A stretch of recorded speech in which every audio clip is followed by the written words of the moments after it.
traditionally the right thing to do.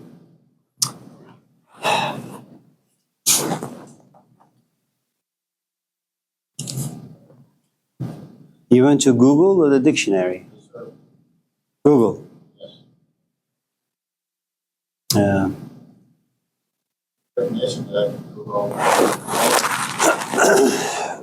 When I got married the first time, I looked up the definition for what a woman is.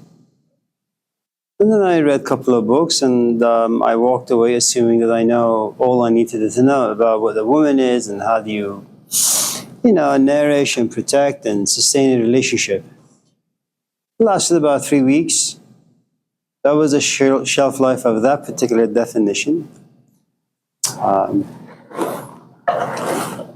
And then I realized that the only way you can actually get to know anyone, well, you live with them. And then you get the flowers as well as the thorns. Some days everything smells good. Many days you're just bleeding. And then I realized that the dictionary can't fit all of that into hundreds, if not thousands of pages.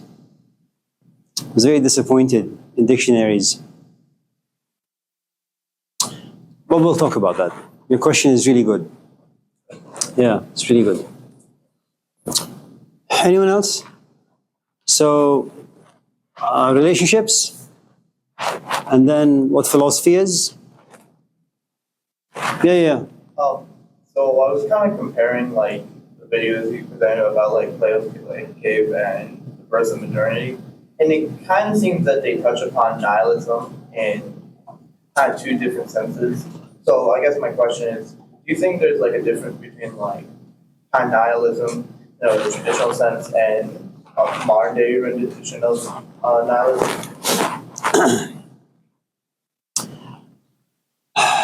They found a Japanese soldier some years ago.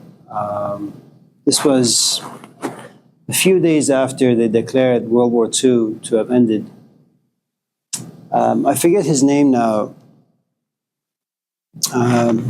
It was a camp of 8 soldiers, and when the leaflets were being dropped that the war has ended, this particular soldier didn't believe that the war has actually ended. So they would continue to go around and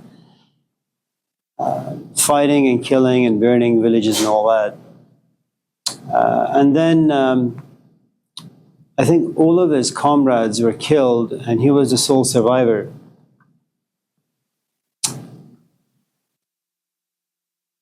There came a point where he actually realized that the war had in fact ended, but he didn't want to go back to the city or civilization. He just found some place in the forest and lived there. And people became curious as to where this guy was. And so it was, I think, a young 23-year-old British journalist who went to certain parts of Japan to look for this man and eventually was found. By this time, he was about 60 or 70 years of age. He was brought back to the city, and he lived there for a few weeks. And then he did an interview on TV. And he said that when I was growing up and when I went to fight this war, I had certain ideas about life, about justice, about meaning, about what makes a life valuable. I walk around town now, I look at all these young people and what they call entertainment and what they call meaning and what they call value. It's garbage, it's nonsense. I don't really know how these kids are going to survive life because life is, brutal in many ways. And he left society completely. So you have kind of two camps. You have someone whose life means something, and then you have someone, I guess both camps revolve really around a set of assumptions. I'll give it to you in this way. I don't know if you're familiar with Angela Davis. Yeah. She is one of the founders of some movement some years ago. And I remember a couple days ago, her dog usually gets loose and begins to run away. And then my kids run after the dog and kind of tame her, and then tame him, we call her, and she comes by and picks it up. This past Sunday, and she's about 80, and she's been into a lot of different things.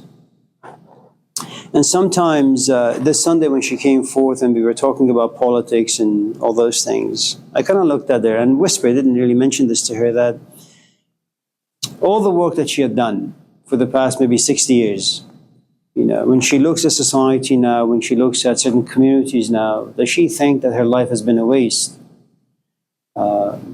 What is she fighting for now, given the fact that people like Snoop Dogg and Beyonce have the microphone and they're very, very powerful? Add to it Taylor Swift and Justin Bieber and all that. And so you have two kinds of camps. You have a woman, and I don't dare to ask such questions from Angela, but maybe at some point in her life, she had found her maybe purpose to be, very, very moving and meaningful. Maybe now upon, reflection, she may not think so as much. But then you have this other camp, the sort of what we call the entertainment industry, who for the most part just guides what is happiness, what is success, what is beautiful. And even though they too think that they have a valuable purpose,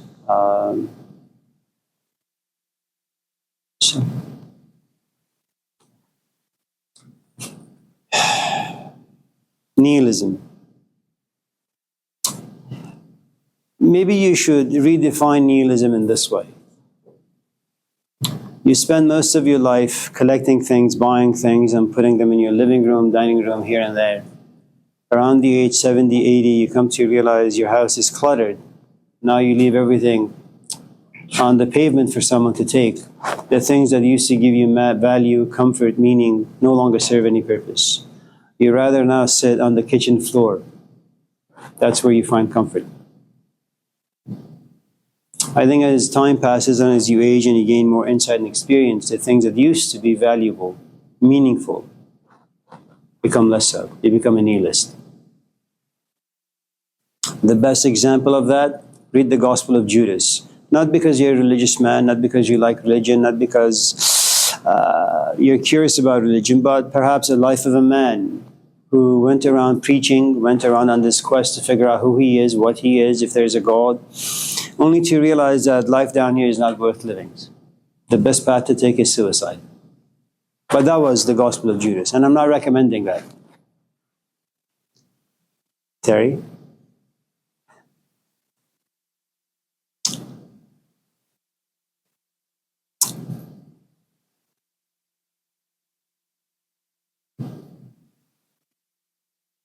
So, Janai, let's talk about relationships for a moment before we move on to philosophy.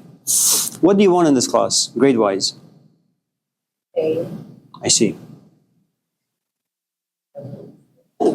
So you want an A? That's good. Okay. So, what do you want to put in it? In the class to be able to receive an A? Well, in order to receive the grade 1, you have to put the time, effort, And that looks like what to you? it looks like turning in assignments on time, watching the videos, going further into your own research as far as philosophy. You have time for that? Oh, Okay, so there's that. So even though you want an A, you realize you don't really have the resources. One resource is time, that you need to sit. The next resource perhaps is your intellectual capacity. Well, you sit, you listen, sure. How much of what you listen can you really understand? Okay. And then, good morning. Then you have another resource. How much of what you really understand can you actually put down in language? Okay. A third is, fourth, am I really interested in the things you write? So lots of things involved. So we're talking about a very, very simple relationship, right? So now you want to talk about romantic relationships. Okay, imagine it's very much like this class. What do you want? You want to be happy, right? What does it look like? Because if you don't have a clear idea as to what it is that you want, there's a good chance that you keep going through the wrong people. The problem with figuring out what it is that you want is that by the time you figure things out, you'll be 70, old, wrinkly, ugly, smelly. And in this culture, which is youth-driven, by then nobody will want you. And given the way food is being processed currently, there's a good chance that you'll be in the hospital by the time you're 60 or 70. So nobody will really, really want you, except the insurance companies and all that. So it's what we talked about some days ago about the idea of sin, missing the mark. So you have a certain version, certain definition, kind of like Terry and his quest for wanting to know what philosophy is. And he goes on this journey to Google. Google is like the new Yahweh, you know? And so, unlike Yahweh, of course, when you ask Yahweh a question, Yahweh remains silent. Google, on the other hand, actually talks back to you. And especially if you have like Apple phone or Apple something, you say, hey, Siri, how you doing? By the way, what's philosophy? And Siri says, good morning, Terry, I've missed you. So Google is much better responding than God. But all that aside, since all of us, for the most part, in the dark as to what exactly it is that we want, and one of the problems with wanting things is that what you want today may not necessarily be what you want tomorrow. And that's another dilemma you have to go through, which is you like a guy right now, you know, he seems decent, he has money, he is somewhat creative, and you invest time, energy, and emotions are cultivated, and one morning you wake up and you say, I love you. By the way, I'm pregnant. And then you realize, well, he has zero skills in being a father. Because, you know, you're a mother, you know how it is. The moment you're pregnant and this thing comes out of you, you pay your man 10% of attention. I mean, you rarely shower, right? You don't really want to have sex because you're just exhausted. And this guy is just left alone over there. You know, where is the food? Where is this? Where is that? And he realizes that, you know, he just has no real function except to bring home some money. And for you to spend it, of course. And every time he gets close to you, you say, can you just move away, please? I'm tired. Knowing that we are changing animals, knowing that how complicated it is to know anything about ourselves, especially about the future, we have no choice but to embark on this quest that will always push us into questioning, into doubt, into coming to realize we made the wrong choice. I suppose if you're able, if you have the stamina to be okay with coming to realize the choices have been wrong and now you have to suffer for it, you'll be fine. If on the other hand, you're constantly going to be dissatisfied, then there's a good chance that this culture will work for you because you'll need therapy. So how do you make things work with your ex?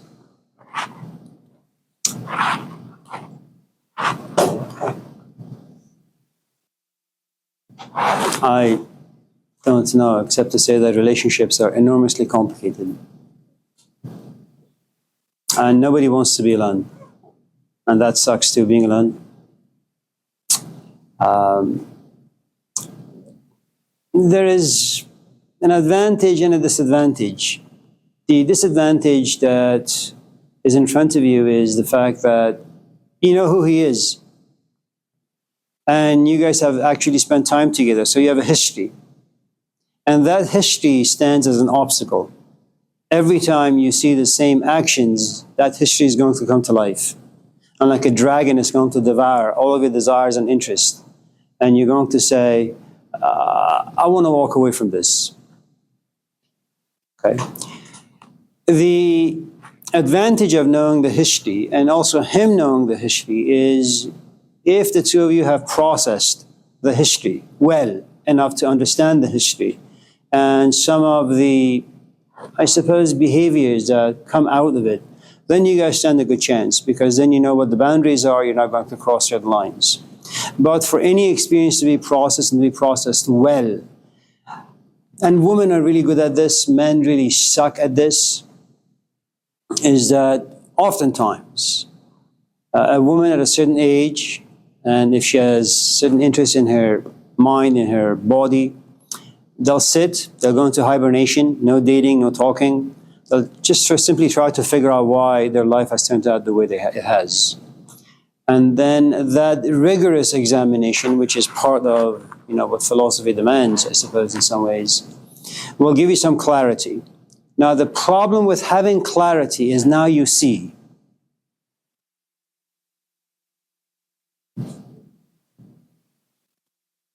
Imagine you like me, and I like you back.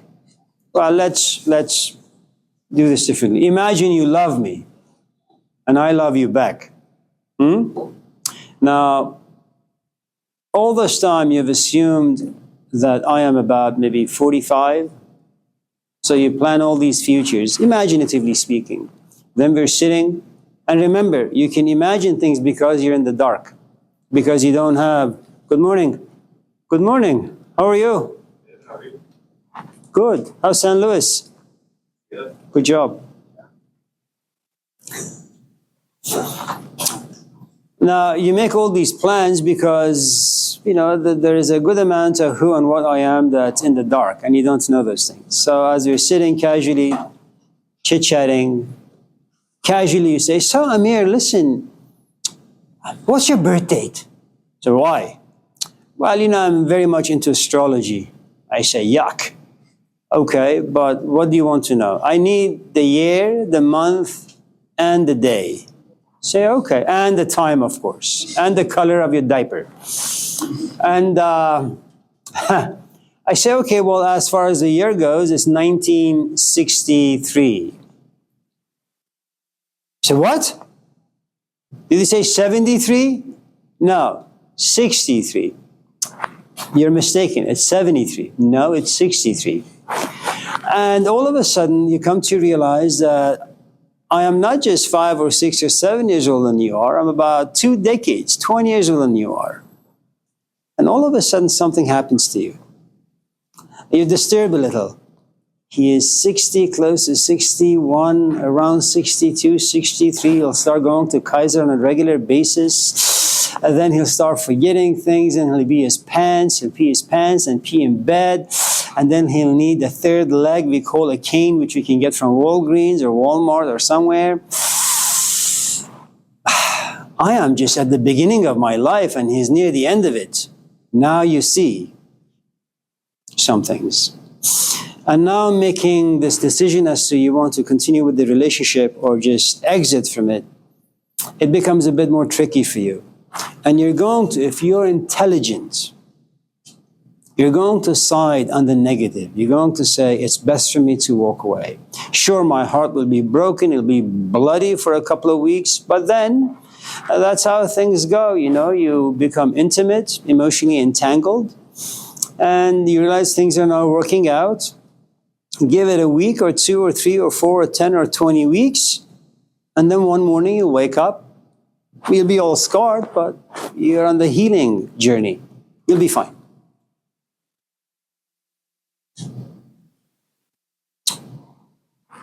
So, just as a footnote, how old is this guy? 6 years old. How old are you? 43. 43, I'm 37. It's not bad. If it was 10 or 15, it would have been much better. If it was like 55. That's when melatonin kicks in. He becomes a bit more mellow. He is driven by the proper head. All that. We hope, at least. So, are we good? Yeah. If you process, right, and you know the boundaries, and then is it easy to change behavior? Oh, no. Are you kidding? I mean, look at poor Jesus. You have no wisdom, and you're not touched by God. He was. How many people did he change? How many of his disciples, the 12, how many actually stayed with him to the very end? And they like broke bread with him, they chatted with him. If you read the Gospel of Mark, they even laid with him. On the same like ground, not like that. You're not talking about like 21st century laying together. We're talking about like Stone Age laying together. Like you're on that stone, I'm on this stone.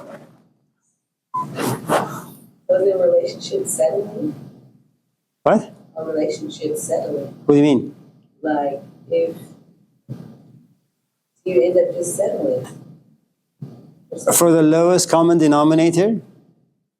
Well, you would have to raise your standards. No. You raise your standards for yourself, but you lower your standards for other people. Look, if I was to give you the definition of philosophy, it'd be love of wisdom. 2 words. So first you have to explore what love is. Okay? Once you have kind of unpacked love, which will take a few semesters, then you have to spend the rest of like 10 years figuring out what wisdom is. Okay?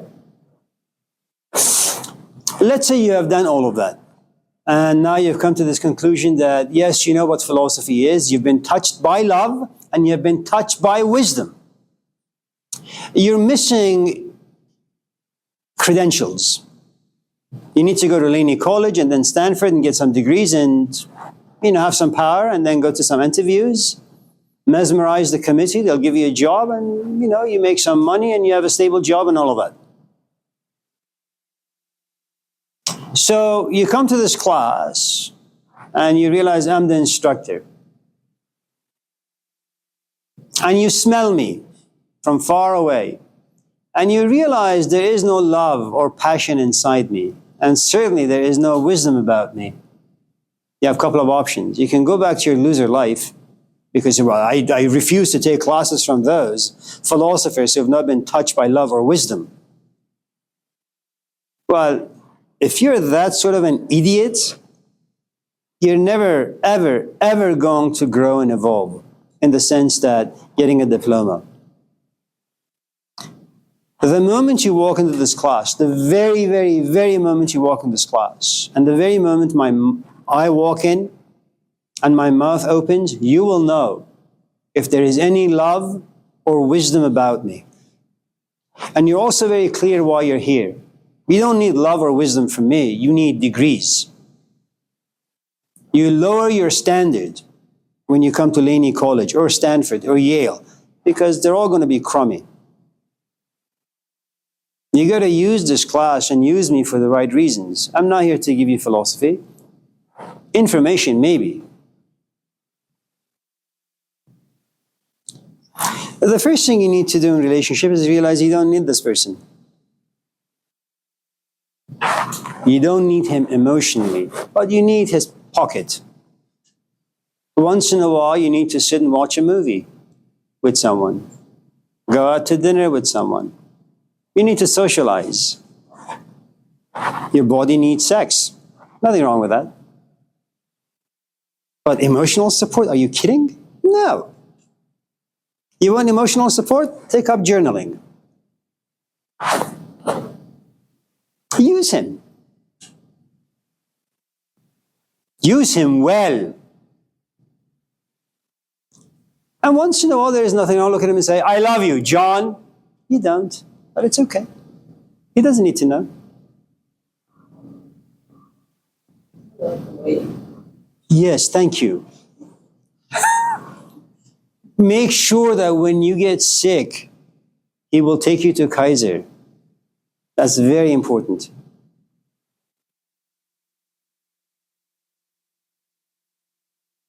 Like Kaiser. I'm sorry? Like Kaiser. Or Sutter. Just make sure you don't go to Highland. Because a healthy person will die there.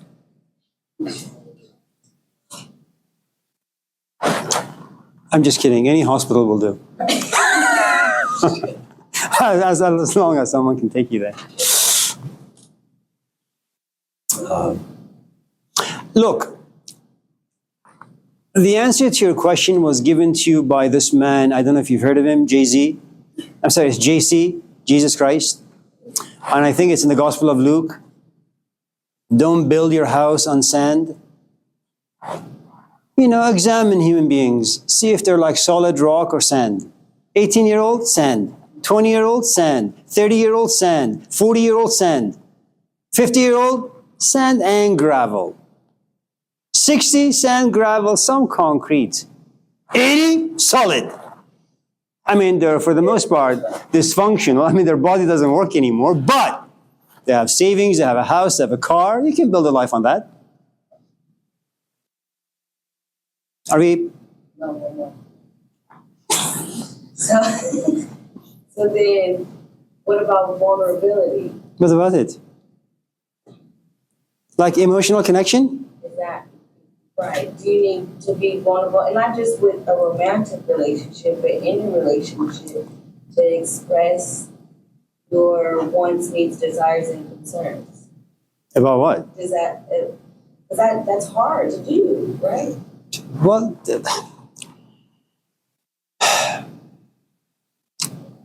that particular question is very complicated, so let me do it this way. Life is tough. You come to this class, I impose all this nonsense on you, and pressure is built. You look at someone in this classroom and they look ugly. Another kind of pressure is built inside you. And then you walk to your next class, you realize Laney is a dump. You say, all this money, why is this campus this way? More pressure. And then you take a class that you really, really don't enjoy, that's more pressure. And then you have a job that you hate, that's more pressure. Then you have customers. And what you realize from the moment you wake up, the time you go to bed, pressure keeps building inside you. And what you're asking is, as a human being, the moment, I get up and walk into society, things begin to harass me, inwardly, outwardly. When I go home, I want to be vulnerable. And I want a man who is open to receiving, all the shit that lives inside me. So when he says, hi, honey, how was your day? I can sit him down for 10 hours and tell him exactly from A to Z. It's not going to work. You need to vent, go to church. Scream, that's fine. The best way to get rid of all the nonsense that lives inside you is something that Karl Marx argued. I'll change the wordings a little. Find a job that is like a conduit. It's like someone who is lonely and pathetic. Let's just make it a bit more spicy. And enormously unattractive, i.e. ugly. And at the age of 18, all of a sudden they realize they are under an avalanche of sexual forces. Well, they can't go out there. There is no one out there who will even look at them. So they'll just, turn on their laptop. They'll Google some images. And they'll release the pressure. And then once the pressure has been released, they say, well, that was completely meaningless. And they'll probably sit on the bed and read the Bible. So you need to find a way to release all the pressure. What happened? Oh, no, yeah. That not only do you suffer from, not your own fault psychically, but you're just in a place where you have no choice but to once in a while ask difficult questions with no answers. And that ruins your day. Sometimes you just wake up in a crappy mood, not your own doing. Sometimes you just hang out with the wrong people that eventually you'll call exes. So if you really want to find a good solution, get a job that works as a venting mechanism. Yeah. I mean, look at Mike Tyson. So much anger inside him. So what does he do? He boxes. And he gets paid for his anger. It's great. Does that? I'm continuing. Well, we have a saying in Persian that if you find someone who is 49% good and 51% evil, you have a saint on your hand. You have a good person. If they're 49% good, decent. So, let's move on to something different. Anyone? Olivia? Do you have something?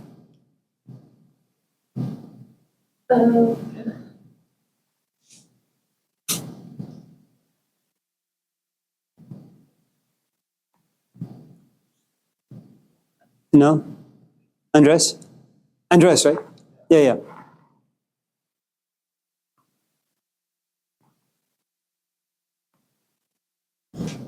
How is doing good not recognized?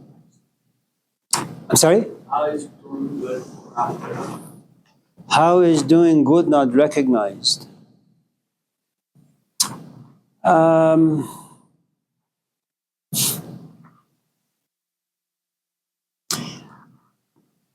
Well, look, some things are visible, some things are not visible, and it takes time for them to become visible. If, for example, you come to this class and people are eating, and you're not eating, I don't see any food on your table, I may assume that you have no money, okay? And I'll come to you and I'll give you $10. And I say, okay, go get yourself some donut or this or that, whatever. So that's a physical help. That's a physical good, if you will. Then, let's say you come to my office or you don't come to my office, I look at your grades and I realize you're failing. Okay? Now, you don't care about your future, but I do.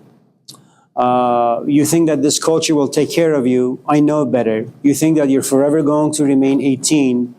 Again, I know stuff that you don't.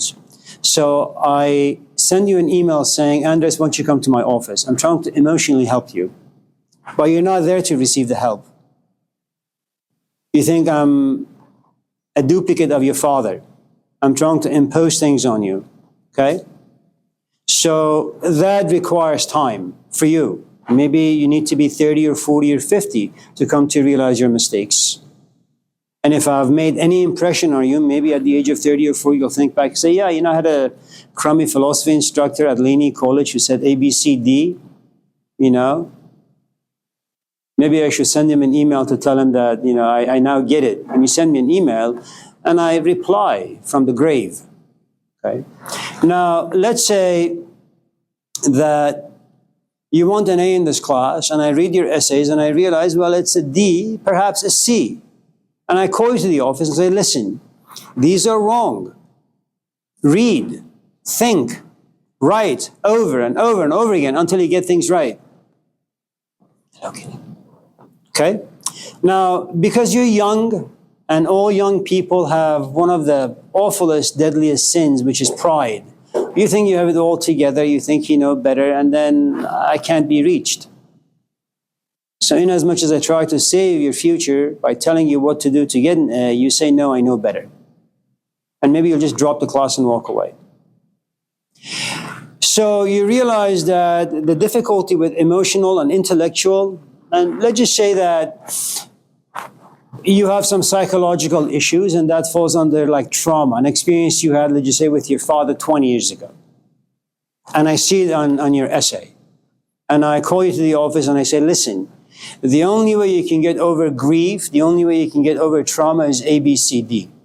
And you realize what you need for emotions, for intellect, and for the psychological. You need to be a fertile ground. That if my ideas are going to go inside you and be planted like a seed, Well, I need to continue to nourish them. You need to protect them to make sure they're not trampled upon. But you're not there yet. So in as much as I try to be good, do good, and in as much as you yourself want to do good, you realize you're not there yet. Okay? And then there is a spiritual part which we won't get into. So, good luck. And the only thing that's visible is the physical stuff. You see a homeless man or a homeless person, give him a couple bucks. That's all you can do. If you see him smoking in the way, well, there isn't much you can do about that. Because you're talking about habits, addictions, perspective, meaning, all that. Loneliness, society, politics, it's just too much.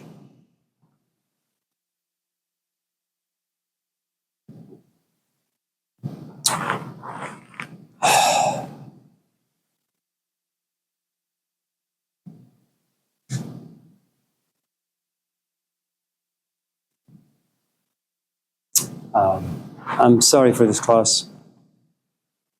So, anyone else?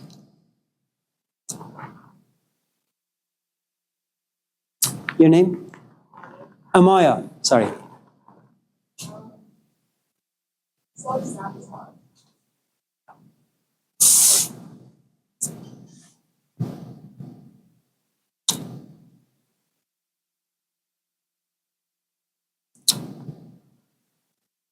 Self-sabotage.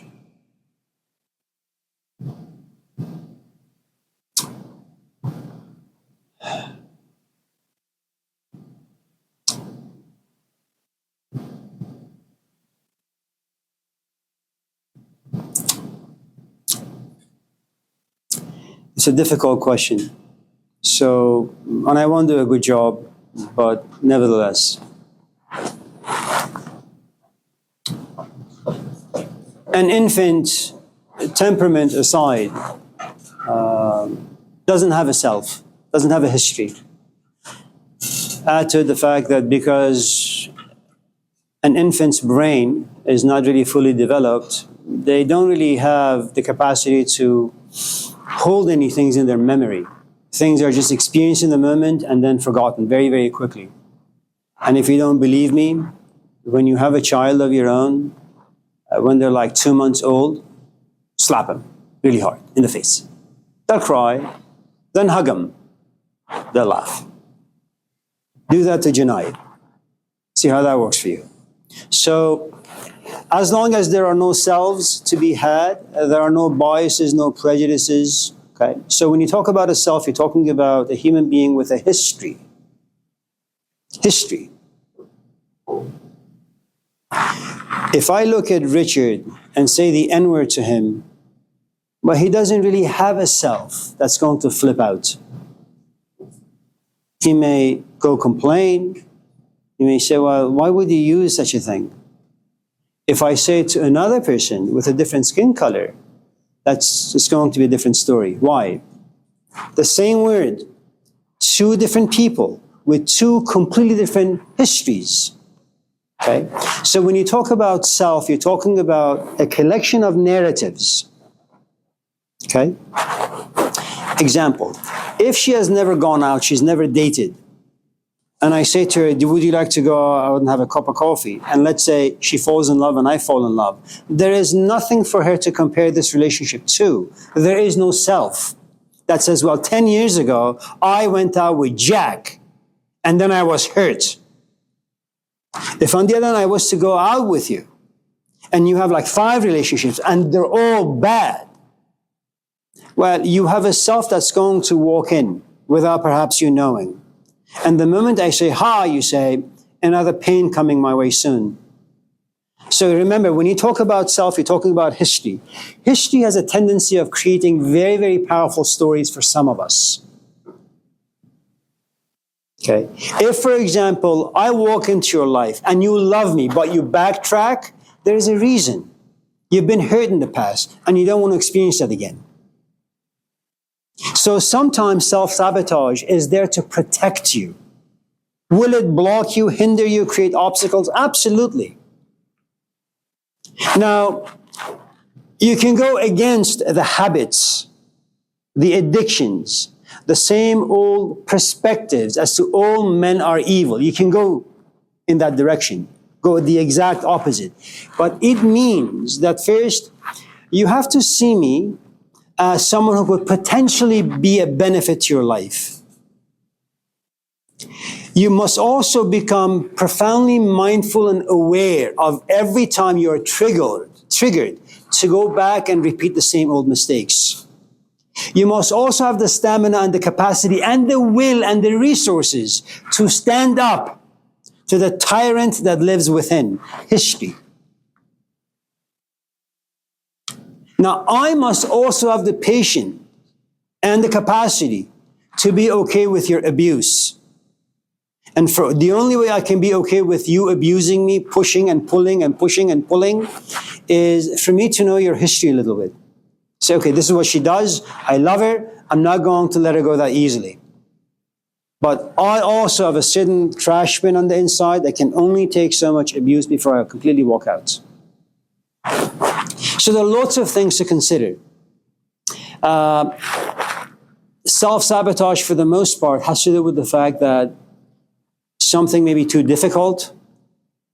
You know, it's like I sit in the office, I'm about to write something, and all of a sudden realize how complicated and difficult and how much energy it takes.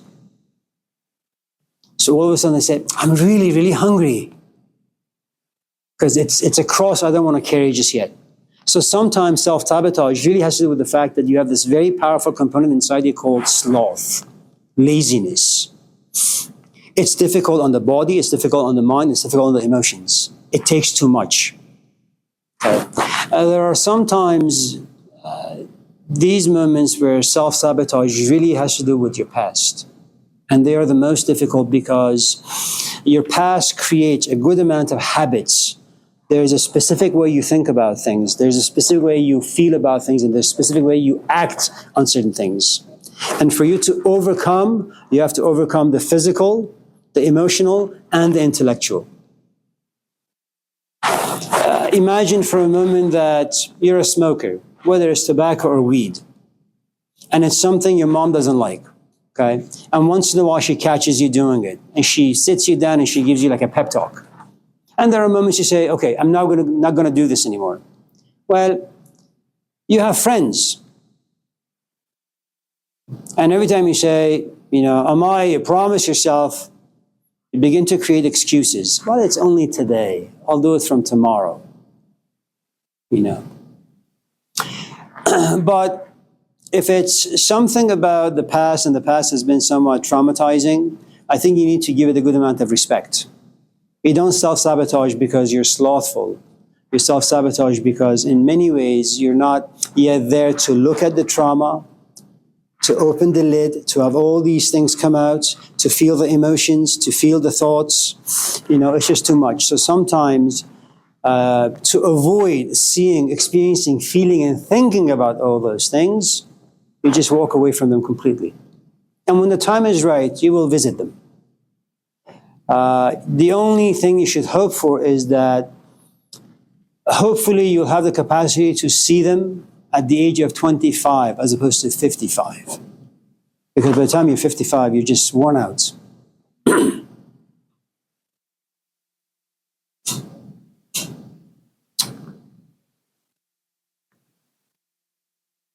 Yeah.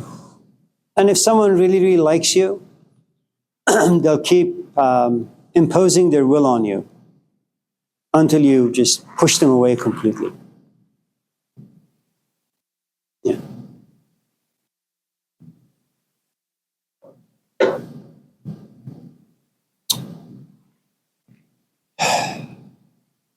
Any, yes? Optimism, just like blind optimism. Well, some people are temperamentally optimistic, you know, and maybe Angela Davis falls in that category. My father falls in that category. Our neighbor Bob falls in that category. And it comes with you the moment you're born. But there are some people, I'm sure in Palestine, on whom bombs are being dropped on a daily basis, and they have a very optimistic outlook. How, why, I don't really know, but that's generally how they're wired.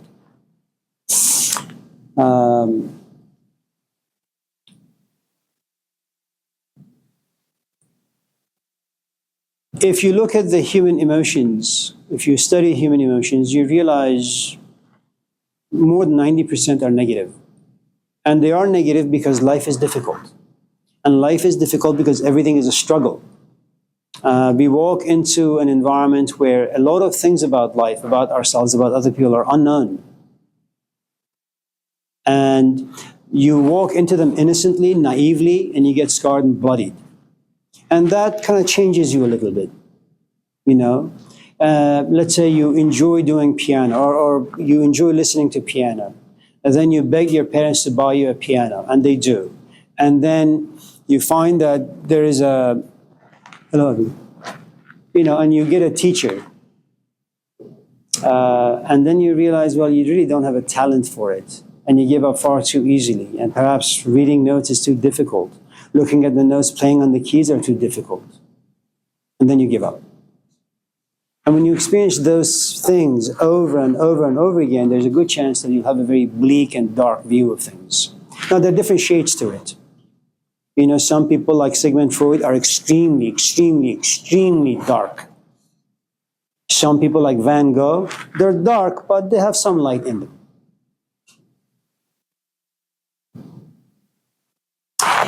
If, for example, I'm your brother, and I happen to be very optimistic, and you happen to be very pessimistic, and both of us, and this is not because of life experiences, temperamentally we are that way.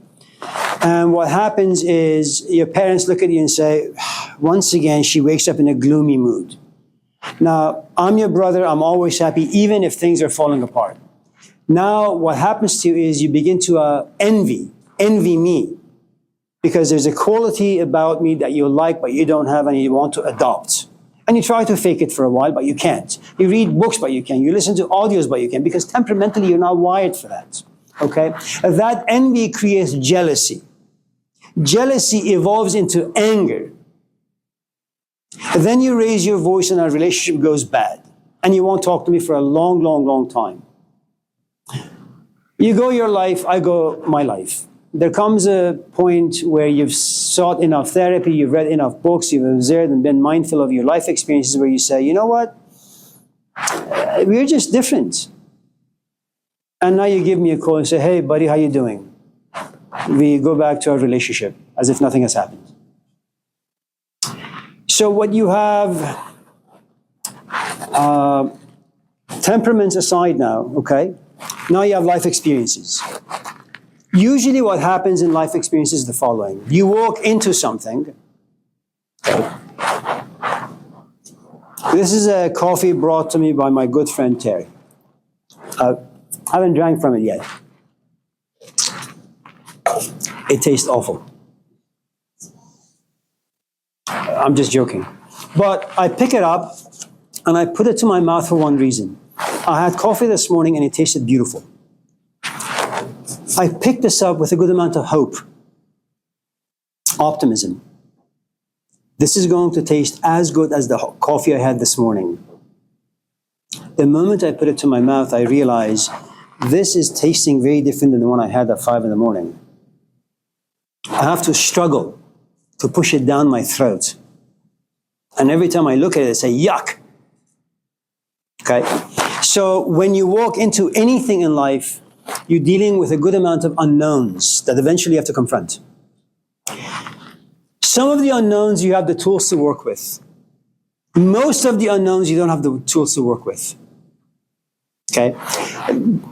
The experiences you don't have the tools to work with will irritate you, frustrate you, anger you, disappoint you, and you will walk away. Now, the truth is when you talk to someone and say, relationships suck, well, what you have done is you say, I was with this guy for 5 years. I tried to make it work. He was, let's say, an alcoholic. And now you have a whole category for anyone who's addicted to anything. And you have this overarching conclusion. Anyone who is addicted to anything, don't ever go out with them. Is it dark? Yes. Are you making a blanket statement? Yes. Why are you doing it? Well, because you went out with someone who was a drunk for 5 years or 10 years. You did all sorts of things to heal them, and that didn't work. You know the journey it takes. You know how addiction comes about. You know the struggle, and you know how much crap addiction puts in all over your life.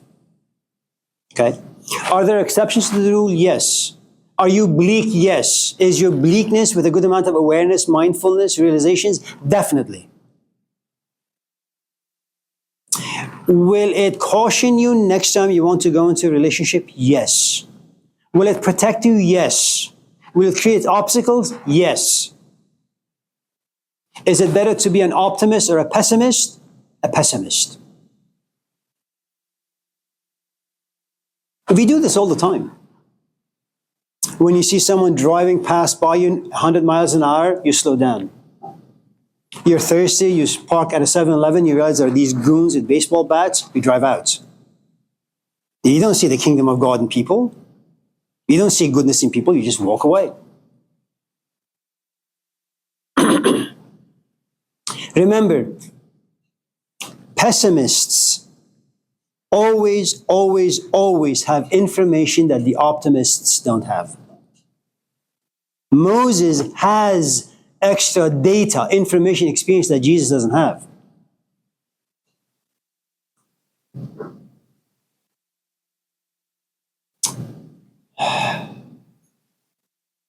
Yeah, so. Yeah, so. You know, we have an estuary in the back. When you go to the behind the pool, there are usually these ducks floating on water, and they're minding their own business. You should do an experiment. You should grab yourself a tiny slice of bread, chop it in pieces, and throw it in there. And these ducks, who are like Jesus Christ, calm, serene, floating on water, probably, saying hallelujah and thankful, being thankful and all that. The moment they see bread, they begin to fight. Greed, instincts. That's how it is.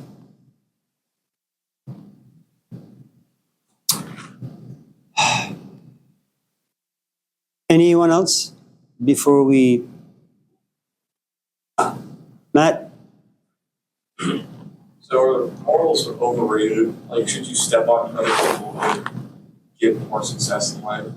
You only have so much time and everyone's competing for resources. Well, it depends what you're looking for.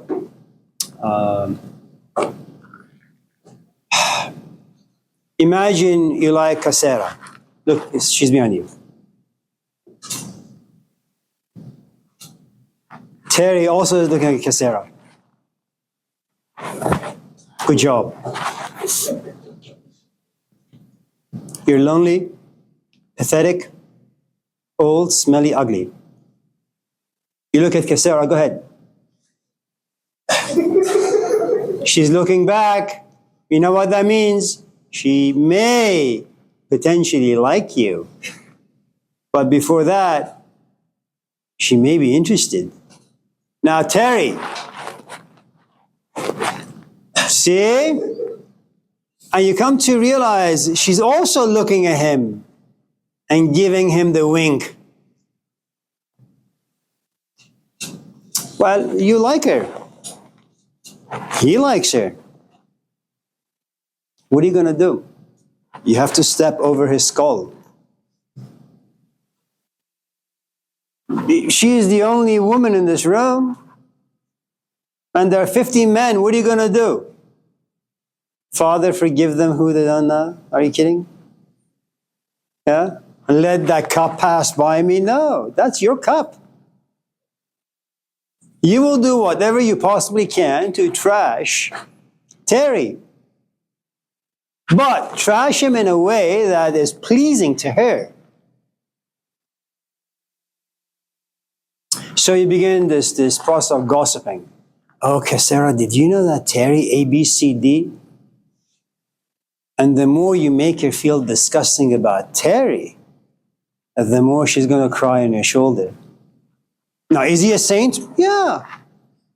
Are you evil? Absolutely. But did you manipulate her? Yeah. Are you still alone? No. Are you lonely? No. Do you sit and watch TV with someone? Yes. Does she like you? Yes. Do you love her? Yes. Now you have 5 kids. Job well done. Good for you. Great woman, great guy, parent of 5 kids. Now imagine if you were a Christian. Well, I'm really going to let it depend on Cassera and her perspective. Maybe she'll like Terry. I'm going to give her like an opportunity. What are you, stupid?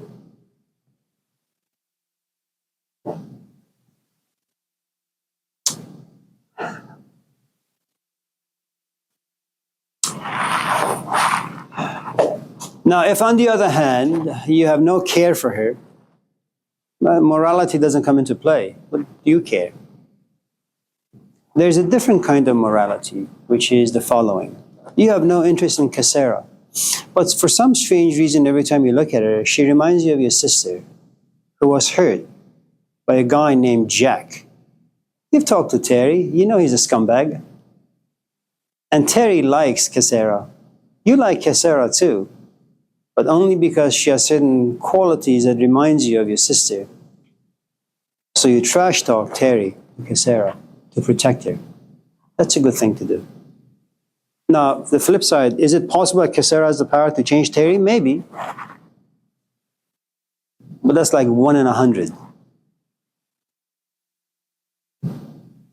So it really depends on the context.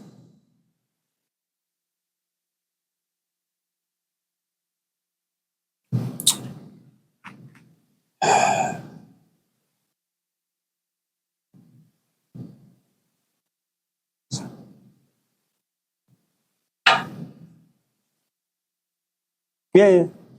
A lot of times when reading like classics or like things talking about wisdom, they'll talk about the senses and how they're an illusion and that we have to find the wisdom in a place in somewhere else, not this from the senses. And I was like, okay, I agree that you could talk about not being able to trust the senses, but what else is there? Like where is that access point? There was a guy, he was Scottish around, I think, the 17th century. His name was David Hume. And despite not believing in a God or a religious doctrine, he died a very, very peaceful death. There is a section in his writing, I think, Human Understanding.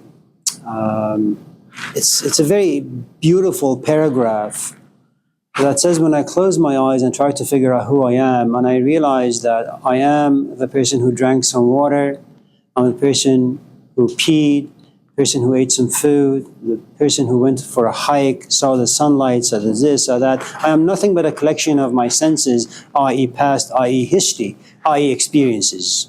And all those experiences have come from my senses. And it's a great, great passage, and it's beautiful, and it's true. Now, there comes this other point where, like any other relationship, I'm going out with this guy, he's a great-looking guy, he's very kind, he's very generous, he's great with his parents, he's kind to me and our kids. But for some strange reason, I have this longing for something. I don't know what it is. Okay. Now, what you have done is you've transitioned to a different stage. You're not demonizing your relationship, you're not demonizing your marriage, but what you're saying is, as a human being, all the stuff is good, it's just not enough. Now you're looking for something that the eyes can't see, the hands can't touch. It's what you find in this book, what is it called? I think it's Katha Upanishad. I think it's Dialogue with Death, where this young kid goes to the king of death, Lord of death, Yama, and says, my father doesn't like me. Can you make him like me? Yes, Yama says, easy. When I go back to the planet Earth, somewhere in Calcutta, can you make sure my mom gives me some dosa? Yes, done. What's your third wish? Wisdom. Or I want to know what happens when I die. Okay. And Yama keeps telling him, can you just ask for something different, like a relationship, like TV or an iPad or something? And the kid, Nakachita or whatever, says, no, that's what I want. I want wisdom. I want to know what it is. And he says, not even the gods have the capacity to go that particular path. And what you have really is your quest towards wisdom. You're walking, and that's what we talk about in philosophy, that it's beyond data. It's beyond reading a book and writing the information down. It's beyond knowledge, which is you piecing together very nicely and coherently various pieces of information. Okay? You know, it's kind of like you love Karl Marx, so you sit and read all of his works and you put down all the information. And then Marx all of a sudden rises from the grave and he's in your room. And you look at Marx and say, let me tell you what Marxism is all about. And he sits back and listens. He says, yes, you've done a wonderful job collecting my ideas, putting them together in a book form. But what you're missing is passion. We don't have the passion or the love that lived inside me. You can get your PhD in philosophy. You just can't become a Socrates. You can read the autobiography of Malcolm X. You just can't be a Malcolm X. Okay, so this journey from the senses to non-sensory experience, that's something that I think is reserved for the gifted. I don't know how that process works. You know, I'm a good chess player. I'm just not Magnus Carlsen. I play soccer. I just don't have what lives inside Cristiano Ronaldo. And I think if you were to look at wisdom or love as a sport, there are some people who are good, there are some people who are great, and there are some people who are just geniuses. Genius is this accident of nature. Muhammad Ali is a freak. Malcolm X is a freak. Jesus Christ is a freak. They have something uncommon. What they have, we don't know. But I do know that if I run into a Friedrich Nietzsche or a Malcolm X, there is something inspiring about them, magical about them. Will I follow them? Yes. Will I want to be around them? Absolutely. Do I understand? No. Will I have the envy that say, I want to read enough of Nietzsche to become like him? Yes. Will I ever be like him? Time will tell. So initially, all of us in this class have no choice but to function through our senses. Abi asked a question, I think one of these classes, why do we identify with our bodies so much? Because it's readily right there for you. You see things, the world comes inside you. And all of a sudden you want what? You want to figure out the kingdom of God? Well, for you to do that, you have to kind of walk away from your past, from what you call a self, a history, your senses. And that's going to create a good amount of depression for you. You know, if you can't see, or if what you see no longer interests you, if what you taste no longer interests you. I mean, read, I don't know how much you know about this guy, Van Gogh, Vincent. You know, self-sabotage that Amaya talked about. This is a guy who was really good self-sabotaging himself. He knew that he would be a great artist, but he didn't approach the canvas until late in life. And by late, I don't mean like 50. Again, it's late 20s. When he realized that he's really, really passionate and he's really, really good, there is this letter that he writes to his brother Theo saying that this month I've only eaten warm food 3 times, only drank water and dry bread. I spend the rest of the money you send me on buying oil, brush, and canvas. That's it.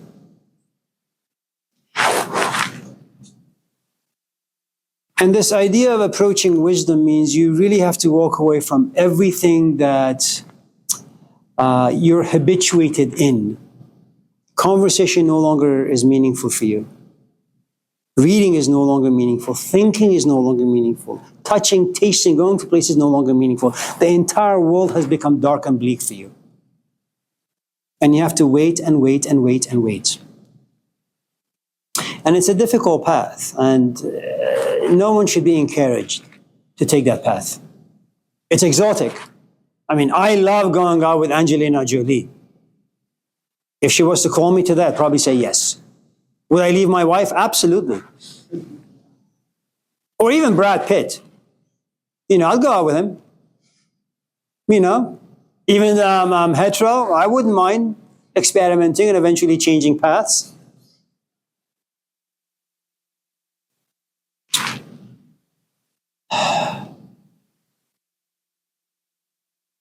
But your question is really good in the sense that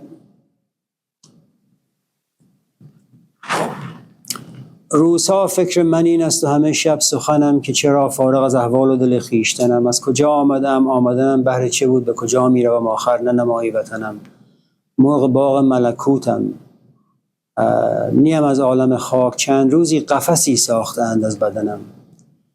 It's a passage by Rumi that there are these moments. My life is really, really good, fully embodied. My senses are healthy. My life is healthy. And I wake up from an afternoon nap and it feels as if I live in this poverty. I have all this riches in my life, but they mean nothing to me. I yearn for something I can't touch and taste or smell or hear, and I don't know what it is. And it was a passage I was going to tell you that comes from Katha Upanishad, that the mind can imagine it but can't touch it.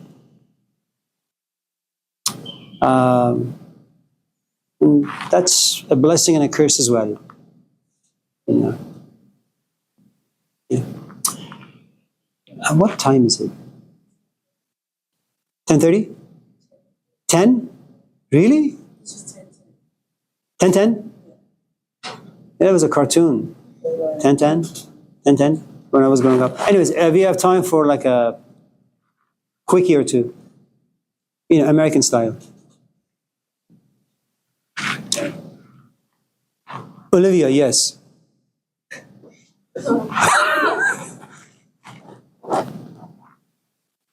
Richard? I have one that's not a quickie. It's what? Not a quickie. You mentioned before how Middle Eastern cultures tend to have a strong sense of community, and that helps people generally be optimistic, and that's certainly something that we're lacking in Western society. Before you continue, there's a poem in Persian. I won't tell it to you in Persian, but I'll just translate it for you.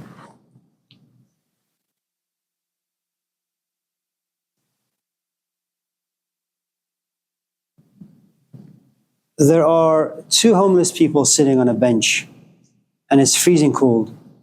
There is one blanket.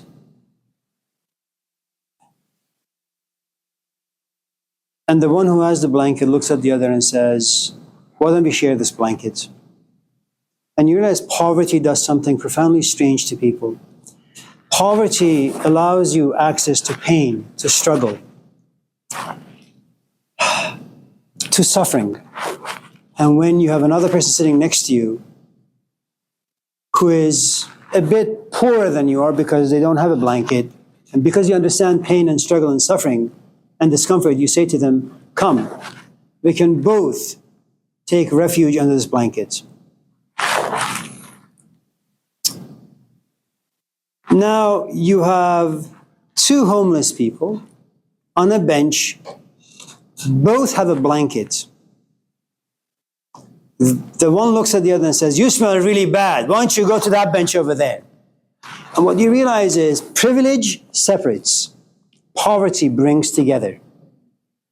So when you talk about, and it's the same. I mean, consider, for example, you go home and you haven't spoken to members of your family for a while. And there is this really sad message on your phone. mom died, or Joey has cancer, whatever the case may be, without any hesitation, you will call everyone in your community, and all of you will gather at your mom's house. That is what poverty does. That is what pain and suffering does. Unless you've been turned into a beast, where you have suffered so much in your life, and every time you reached out for someone to help you, everybody walked away. And so you live with the pain alone. And you have lost the ability to be generous and compassionate towards another, because no one was there for you. Why should you be there for another? Okay. In an industrialized environment such as this, where people are in fact privileged, and the element of shame and guilt and remorse and repentance have been removed, is it true that people by nature desire to be communal? Absolutely. Does the culture evolve or devolve to the point where human beings begin to lose the communal element? Yes. So I didn't mean to cut you off. I just didn't want to forget the poem, even though I didn't really say it to you in Persian. But go ahead. I think the ultimate question is, what do we do to compensate? Oh, you can't. Yeah. You can't do anything. It's finished. Yeah. Yeah. I mean, it's a perhaps not the politically correct thing to say, but if pain brings people together, if they still have that particular aspect of their humanity intact, and if the only way pain comes about through disruption, okay? Earthquake brings about disruption. Violence brings about disruption, okay? Death brings about disruption. Anything that disrupts the flow of your life in a very serious way, it'll bring people together.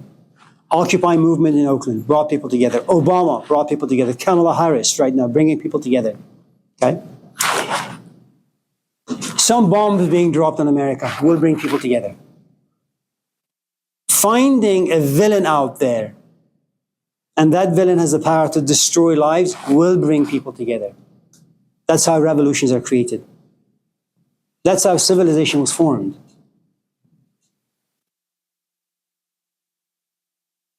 So, I have lots of friends and former students. When Hurricane Katrina happened, these are Caucasians. And they got on a plane, they went over there, they built houses. Whether or not they felt guilty about their skin color, I don't really know. All I know is that they saw on TV images, they were horrified. And they said, maybe I should take a break from work, go over there and just help out. Pain is really, really good, especially if you know how to use it well.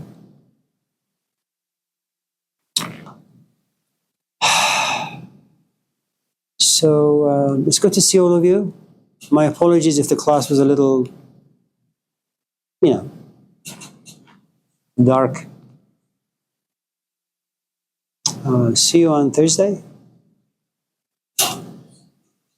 Take care.